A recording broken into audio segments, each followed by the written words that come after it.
देखो माहिया ਜਿਹੜਾ ਬਹੁਤ ਪੁਰਾਣੀ ਸਿਨਫ ਹੈ, ਇਹ ਅੱਜ ਦੀ ਨਹੀਂ ਔਰ ਇਹ ਕੋਈ ਪੜ੍ਹੀ ਲਿਖੀ ਸਿਨਫ ਨਹੀਂ ਸੀ ਹੈਗੀ।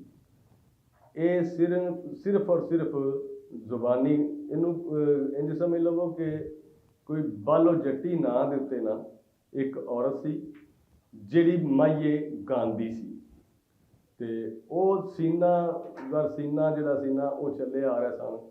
ਇਹ ਮਾਹੀਆ ਉੱਥੋਂ ਹੀ ਚੱਲਿਆ ਔਰ ਇਹਨਾਂ ਦੀ ਕੋਈ ਬਾਕਾਇਦਾ ਜਿਹੜੀ ਹੈ ਤੁਸੀਂ ਇਹ ਕਹੋ ਵੀ ਕੋਈ ਬੁੱਕ ਕਿਤਾਬ ਦੀ ਸ਼ਕਲ 'ਚ ਕਿਸੇ ਚੀਜ਼ ਇਹ ਨਹੀਂ ਸੀ ਆਈ ਉਦੋਂ ਤੱਕ ਕਿ ਜਦੋਂ ਤੀਕਰ ਇਹਨੂੰ ਮੈਂ ਸ਼ੁਰੂ ਨਹੀਂ ਕੀਤਾ। ਇਹਨੂੰ ਅਲਹਮਦੁਲਿਲਾ ਅੱਲਾ ਦਾ ਸ਼ੁਕਰ ਹੈ ਕਿ ਸਭ ਤੋਂ ਪਹਿਲੇ ਇਹ ਜਦੀਦ ਮਾਹੀਆ ਕਿਹਾ ਵੀ ਮੈਂ ਹੀ ਹੈ ਔਰ ਇਹਦੀ ਕਿਤਾਬ ਵੀ ਬਾਕਾਇਦਾ ਮਾਹੀਏ ਦੀ ਜਿਹੜੀ ਹੈ ਉਹ ਮੈਂ ਹੀ ਦਿੱਤੀ ਹੈ। ਇਸ ਤੋਂ ਪਹਿਲੇ ਇਹ ਕੋਈ ਲਿਖਤ ਪੜ੍ਹਤ ਦੇ ਵਿੱਚ ਮਾਹੀਆ ਨਹੀਂ ਸੀ ਹੈਗਾ, ਜ਼ੁਬਾਨੀ ਗੁਲਾਮੀ ਸਾਰਾ ਸਿਸਟਮ ਚੱਲ ਰਿਹਾ ਸੀ। ਮਾਹੀਏ ਹੁਣ ਵੀ ਲੋਕ ਅੱਛੇ ਮਾਹੀਏ ਕਹਿ ਰਹੇ ਨੇ, ਮਗਰ ਮੇਰੇ ਤੋਂ ਬਾਅਦ ਲੋਕਾਂ ਨੇ ਮਾਹੀਏ ਨੂੰ ਸ਼ੁਰੂ ਕੀਤਾ ਹੈ ਇਵੇਂ ਬਾਕਾਇਦਾ ਕਹਿਣਾ ਔਰ ਬਾ ਮਕਸਦ ਕਹਿਣਾ।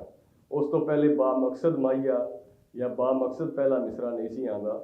ਹੁਣ ਕਾਫੀ ਲੋਕ ਨੇ ਜਿਹੜੇ ਇਹਦੇ 'ਤੇ ਕੰਮ ਵੀ ਕਰਦੇ ਪਏ ਨੇ, ਮਗਰ ਉਹ ਥੋੜ੍ਹਾ ਕੰਮ ਕਰਕੇ ਜਿਹੜਾ ਨਾ ਉਹ ਵਿੱਚ ਛੱਡ ਕੇ ਹੋਰ ਦੇ ਹੋਰ ਪਾਸੇ ਜਿਵੇਂ ਬੰਦਾ ਟੁਰ ਪੈਂਦਾ ਹੈ ਇੰਜ ਕੋਈ ਯਾਨੀ ਕਿ ਲਗਾਤਾਰ ਕਿਸੇ ਵੀ ਇੱਕ ਬੰਦੇ ਨੇ ਵੀ ਇਹਦੀ ਕਿਤਾਬ ਜਿਹੜੀ ਨਾ ਉਹ ਬਾਕਾਇਦਾ ਕਿਤਾਬ ਨਹੀਂ ਦਿੱਤੀ।